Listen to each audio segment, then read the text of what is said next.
So you've got a Monstera, and you're wondering how often to water it. Well, here's the thing. Watering a Monstera isn't just about sticking to a strict schedule. It's about understanding your plant, its environment, and the little clues it gives you. Now, how often should you actually water it? The short answer, around every 7 to 10 days. But the real answer? Well, it depends on a few important factors. Your home's temperature, humidity levels, the season, and even the type of pot you're using. Let's break it down. First, the easiest way to tell if your Monstera needs water is by checking the soil. Stick your finger about 2 inches deep. If it feels dry, it's time to water. If it's still slightly damp, wait a few more days. You don't want to water on autopilot because overwatering can lead to root rot, and that's a serious problem. But how do you know if you've overwatered or underwatered? Let's talk about the signs. If your Monstera's leaves are turning yellow and feel a bit mushy, chances are you've been a little too generous with watering. On the other hand, if the leaves are curling or have dry, crispy edges, your plant is probably thirsty. So, balance is key. Water deeply, but let the soil dry out slightly before the next watering.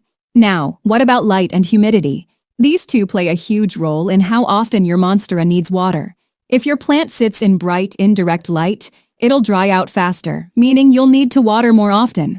However, if it's in a low-light spot, the soil stays damp longer, so you'll need to cut back on watering. Moreover, humidity matters. A Monstera thrives in a humid environment, but if your home is dry, the soil will dry out quicker. So, using a humidifier or misting the leaves occasionally can help.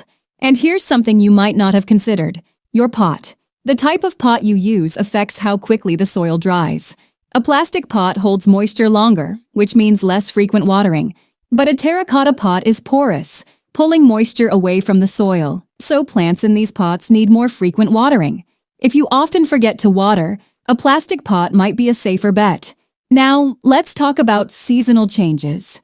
In spring and summer, when your Monstera is actively growing, it'll drink up water faster. However, in fall and winter, its growth slows down, and the soil takes longer to dry out.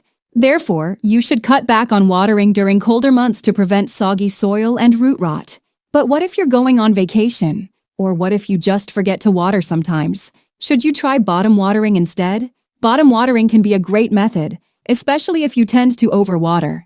Just place your Monstera's pot in a tray of water and let it soak up moisture from the drainage holes. This encourages deep root growth and prevents water from sitting on top of the soil. However, it's still important to check the soil afterward to make sure it's evenly moist. So to sum it all up, check the soil before watering, adjust based on light and humidity, choose the right pot, and be mindful of the seasons. Watering isn't about following a strict schedule. It's about reading your plant's signals and responding accordingly. Do this, and your Monstera won't just survive, it'll thrive.